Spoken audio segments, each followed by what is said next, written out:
money.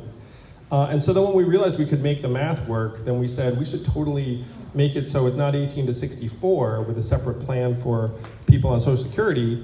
Now it's called 18 to expiration. That's our euphemism for death. So that was the thinking on making that shift. And then when we made that shift, we got so much positive feedback, and it was the right thing to do. And I thank people like you, Phyllis, for helping us see that when we needed to extend the freedom dividend past age 64. Mr. Yang, I wonder if you might have stepped on the landmine. Did I hear you right when you said earlier about the Constitution saying that the purpose of the government is to provide the public welfare? So the Constitution applies. Because they'd have a field day with that. It says promote, not provide. Yeah, what is it? It's promote the... Yes, the General Welfare Law, Section 1, Part 1A, yeah. It's in there. It's not made up. It is what it's there. This is promote the general welfare. I think it's promote the general welfare. Yeah, okay. I just wondered if because if you said provide, then that would have been a booby trap. Hi, Andrew. I'm Ian James. I'm a group leader of Citizens Climate Lobby chapter in Issaquah. Our top concern, of course, is climate change. And we have a carbon fee and dividend proposal. It's actually a bill currently HR 763, the Energy Innovation and Carbon Dividend Act. And I'd like you to compare your plan with ours. I mean, yours starts at $40 per ton. Have you projected this out? How much is this going to reduce our carbon emissions in like 12 years? And what does your plan? 40% within 12 years, probably. But then, And it's a fee and dividend, so all the money raised goes out to the US citizens, and so it's quite progressive. Like the bottom quintile of incomes, 80% of them will be better off. So their carbon footprint is low. So on average, it's net. All the money raised will just go straight back to the people. So the people who are better off are going to be the low-income people, minorities, the elderly, and the young. And the people like me will be worse off, which is a good thing. So how does it compare to your plan?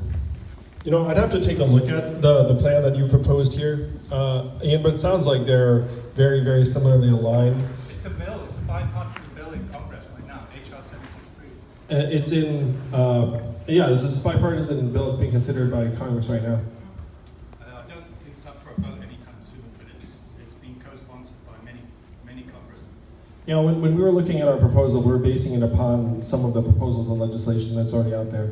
So one thing you should know is we are definitely not afraid to take other people's ideas. That's a hallmark of entrepreneurship, and don't let anyone tell you otherwise. If someone's like, oh, entrepreneurship, no. It's like most entrepreneurs look around and like find something. So I have a feeling that the genesis of your plan and our plan probably have some of the same DNA, because we probably found some of the same proposals. I haven't looked and seen what we project in terms of the impact on emissions over a particular time frame. And this is, so to the general threat of climate change, I mean, I believe this is, someone asked me, it's like, what is the #1 threat? And I said climate change. And you would think I would have said automation of jobs, but I think they're very much linked, but I think it is climate change. And so anything we can do to move forward on climate change, I will champion. I think the main difference in approach I have is that I think we can accelerate adoption of a carbon fee and dividend and other climate change measures by getting the economic boot off of people's throats and make it so that they have their heads up and they don't think that we're going to deprive them of income and livelihood in order to move forward on climate change. But I'm with you 100%, Ian, and congratulations on the work you do. That's really awesome. It's good to And also the spirit of acting against your own welfare. That's also yang gang. I love it. I think I see an old friend in the back. Carly, over Mike. John could probably project. John, you can yell, right? Yeah, Andrew. So this is more about winning than actual ideas. Commander in Chief, it's the 75th anniversary of D-Day. What is your, it would be great to be able to spend all your time executing on your proposals and ideas, but also there is the aspect of managing the world as it is. what is your 60 seconds on being Commander-in-Chief, United States Armed Forces? Of course, I more than 60 seconds. I have at least 120 seconds. So I'm the 4th presidential candidate to sign a pledge to end the forever wars.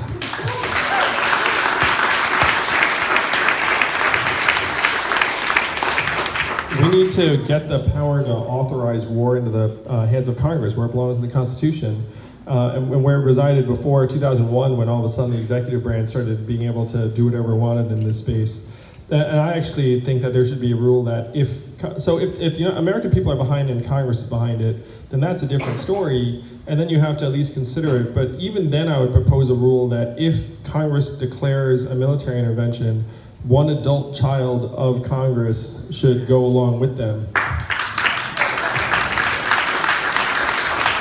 Because then you make it personal, you know what I'm talking about?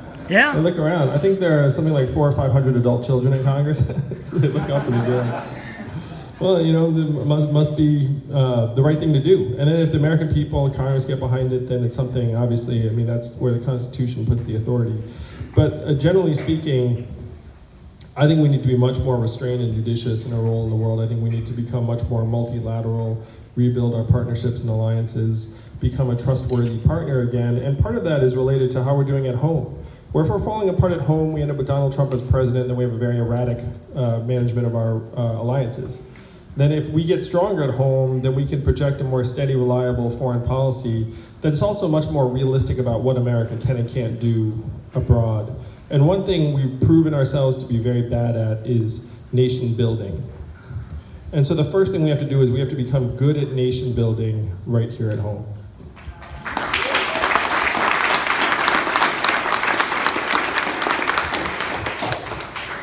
Hi, so I'm Herschel. I came to your campaign because of the UBI, but I stayed because of the compassionate wealth out policies.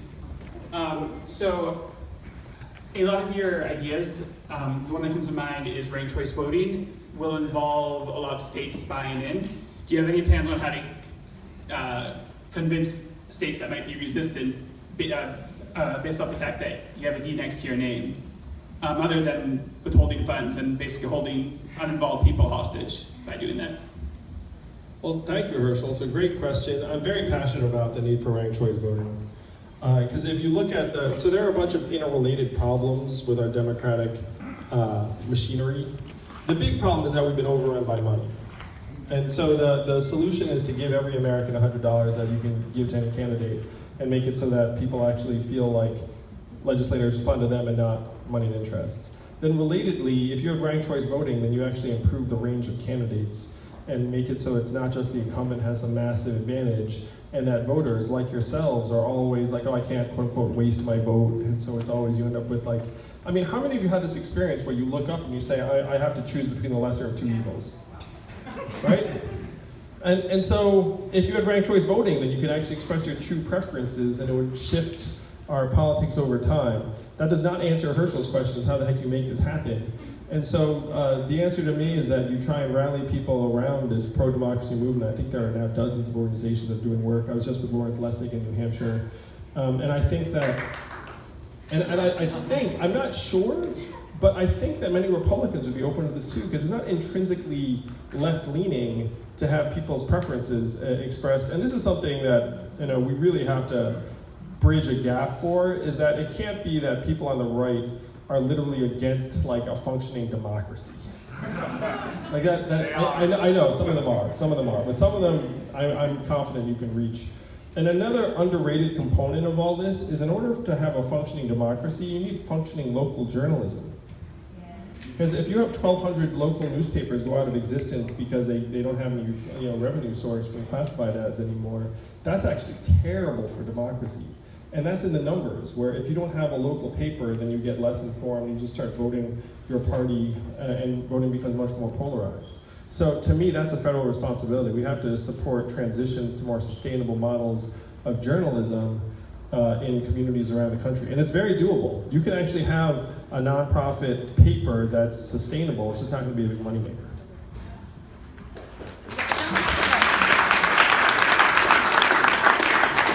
Hi, Andrew. My name is Tim Chenglin. Like your parents, I was also born in Taiwan. So you mentioned earlier about Joe Biden, and that comes to a question of electability. So my question for you is, how is your message resonating in the battleground states? So it's good fun. I'm heading to Iowa on Saturday. After Bill Maher, I'm heading to Iowa to speak at the Hall of Fame dinner with 9 other candidates, actually 8 other candidates. And they're going to be some of the good ones. It's a joke, but it's good. So in order for me to be the nominee, I have to perform very strongly in a significant set of Iowa, New Hampshire, Nevada, South Carolina. So in those 4 states, we need to do very, very well in at least, let's say, 3 of them. And the state we think we have an outsized following in is New Hampshire. And New Hampshire, the composition of the electorate is really good for us because number one, it's an open primary. That means if you're a Republican or Independent, you can participate in a Democratic primary if you want. What is the Republican primary going to look like in New Hampshire in 2020? It's going to be Trump and Bill Weld. So if you're a Republican, are you going to show up for that? Maybe, maybe not. And among the Democratic candidates, like Andrew Yang is going to be, I think, the most appealing to people on the Republican side, but also the third party of New Hampshire is libertarians. And so you get the Republicans in an open primary, you get the libertarians coming out. And a guy named Steve Marchand endorsed me in New Hampshire. He ran for governor as a Democrat in the last cycle, and he's very, very admired and respected. And if you go online and see videos of him, you see why. Like if there's one human being who could have endorsed us in New Hampshire that would have been a difference maker, like it'd be Steve Marchand. The fact that he endorsed us just shows how principled he is. And the Boston Globe took note too. So in New Hampshire, we have a chance to really do well. And I will also let you know, like, how do these polls get conducted? They call landlines. So how many of you all have a landline? And then how many of you all answer that landline? Yeah, so please, if someone calls you, man, pick that up. So the polls are going to underreport us on the basis of who they're reaching, and the polls are also going to underreport us on the basis of the fact that they're only going to get Democrats. And so in New Hampshire, it's going to miss 2/3 of the electorate that we believe we're going to be very, very strong with. So New Hampshire is going to be where we shock the world. And then Nevada is 12% Asian American, so that could be helpful.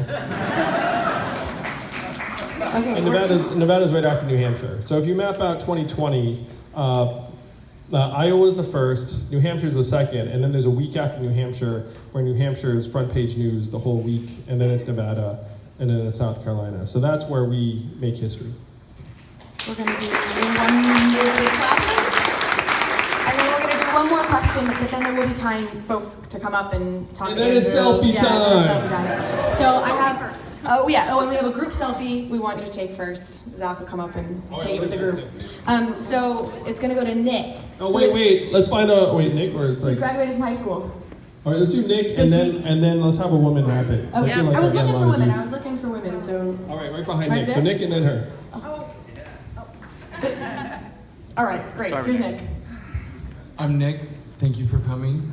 I think, the reason why we're all here is that we want to beat Trump, but I think a lot of people underestimate how conservative Gen Z is. I think they really underestimate it, but not conservative where they want to vote for Trump, but enough where they kind of really don't like Elizabeth Warren, Bernie Sanders, people like them. So the thing that is appealing, what I talk about at school with people, is they appreciate, even if they don't like Trump, that he's authentic.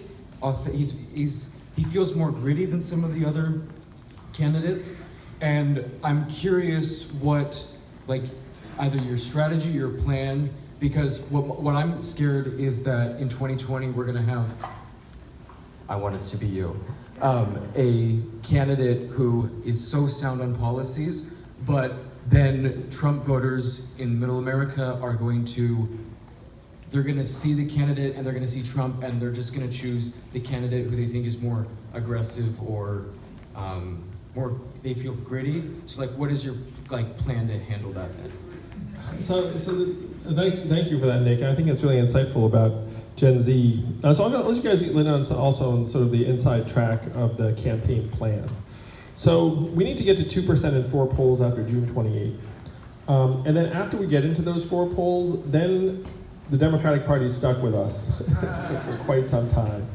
And at that point, then we're going to get more aggressive at distinguishing between us and the other candidates and other campaigns.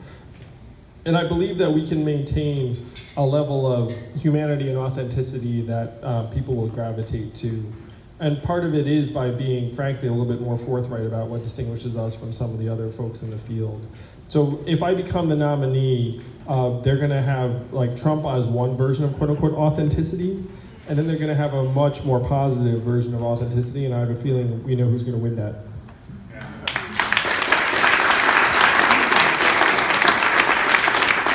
And one thing, I hope you all appreciate this, like, I can't believe how boring most of the candidates are.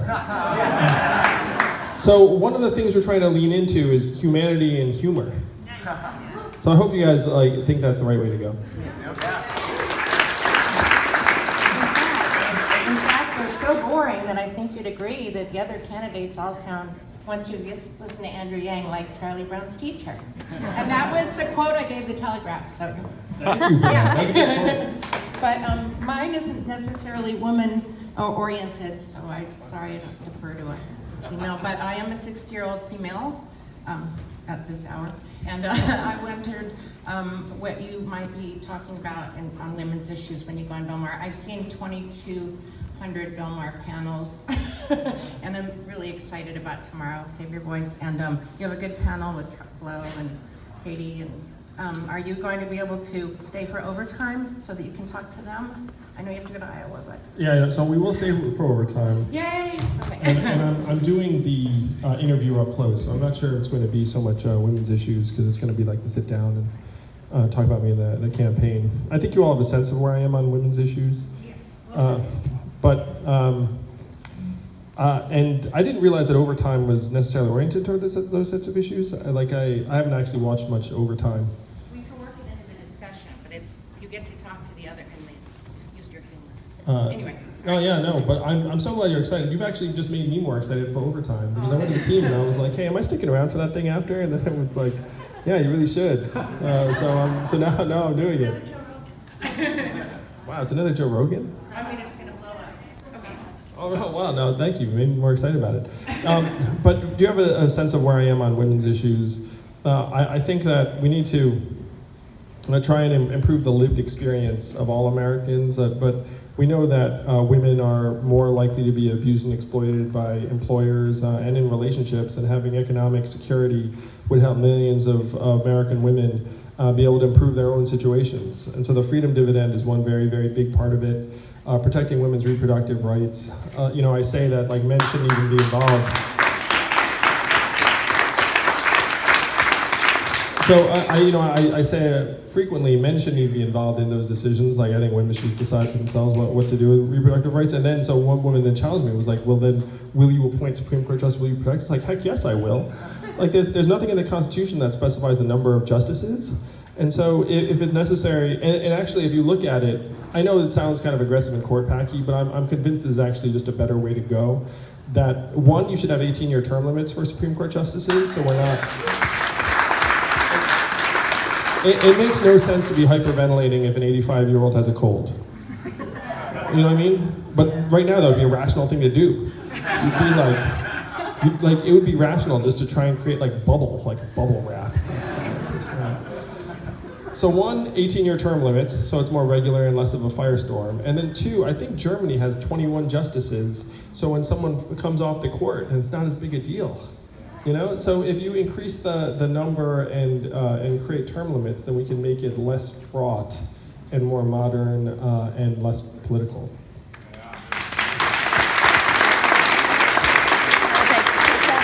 All right. Are doing a selfie? Oh, look at me, selfie duty. Hi guys, I'm Zach, main news campaign manager. Hi everyone. Maybe everyone can come a little closer. Yeah, okay, yeah, real quick, we're gonna do a quick selfie because I've been instructed to take a selfie.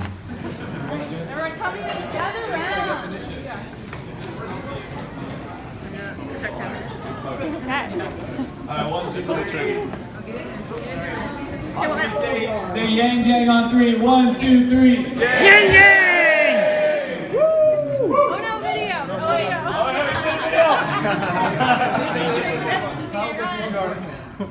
Tech candidate. Tech candidate, awesome. Okay, so here's the deal. I promise you, everybody's gonna get a photo, get to ask a question, we'll do more questions, I promise. Before we wrap, really quickly, I just want to share a quick story about what this journey's been like and what we've all kind of gone through and what you were a part of. So on the first day in our office, I put up a sign on the wall, and that sign was a quote from the New York Times. It said, Andrew Yang is a longer than long shot for the White House in 2020. I blew that up and put it on the wall. And then about 6 months later, 538, our favorite political blog, Nate Silver's definitely Yang Gang. He came out and someone said on his team, said, Andrew Yang is a semi-serious candidate for president of the United States. And then, I mean, you guys know what happened.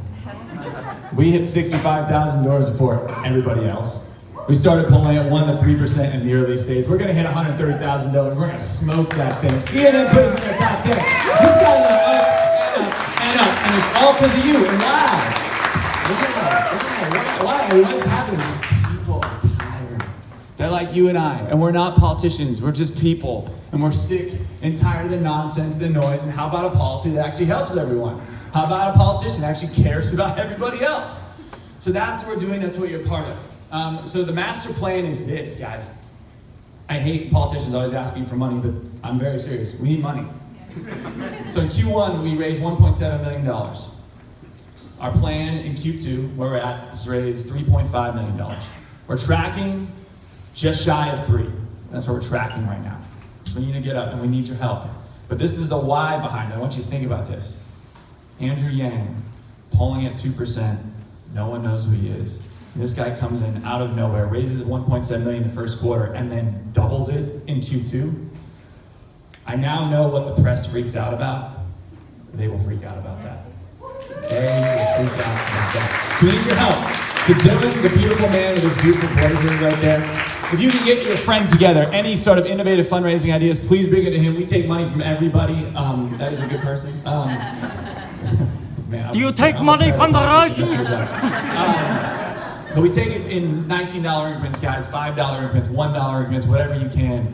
It's a movement of the people. We need your help. So from the bottom of my heart and our team's heart, all 25 of us, 30 of us that are working every single day and night, thank you, thank you, thank you, Seattle. We love you. So thank you, guys.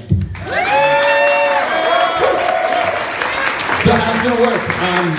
We're going to keep this very simple. So we're going to have the line start over here. And if you're like all the way over there, like, oh man, I'm in the back, I promise you, we're going to be here. We're not leaving until everybody gets a selfie, gets asked a question with Andrew. So line up, guys. We'll be here. It might be better if they turn around. The lights. We'll figure out. Thank you, thank you, thank you.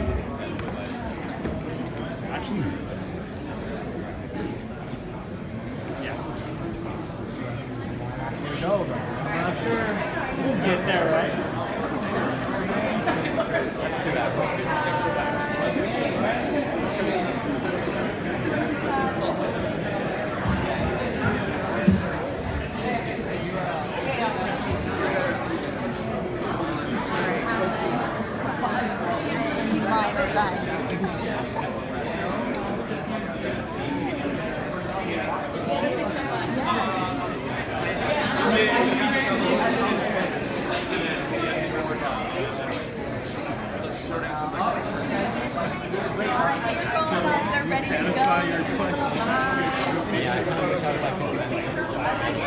On like a 45-minute panel talking about just everything.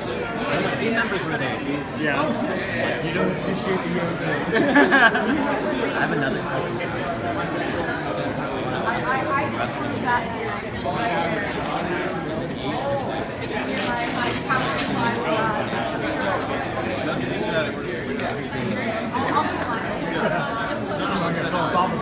Yeah, dude, I'm cheating. It's like, Yeah. What would you think? What do you think of this?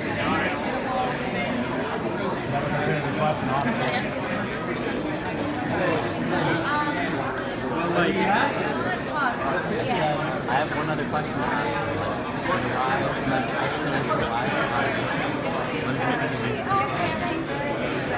Yeah, you guys gonna go take pictures? Yeah, I don't know if I don't know if I can afford it. Okay, so again, there are suddenly a lot of questions that were when I studied philosophy about 10 years ago that were really hypothetical that are suddenly becoming like inherent, right? You gotta know what the hypothetical, like as hypotheticals get now trolley problem. Okay. The moral problem, there's a train going down the track, there's 5 people that are going to die, you flip a switch, and 1 person dies. What do you do? What's moral? Okay, but now here's the moral. So most people are like, oh yeah, you flip a switch, kill 1 person instead of 5. It's a simple numbers game, right? Okay, well, but if that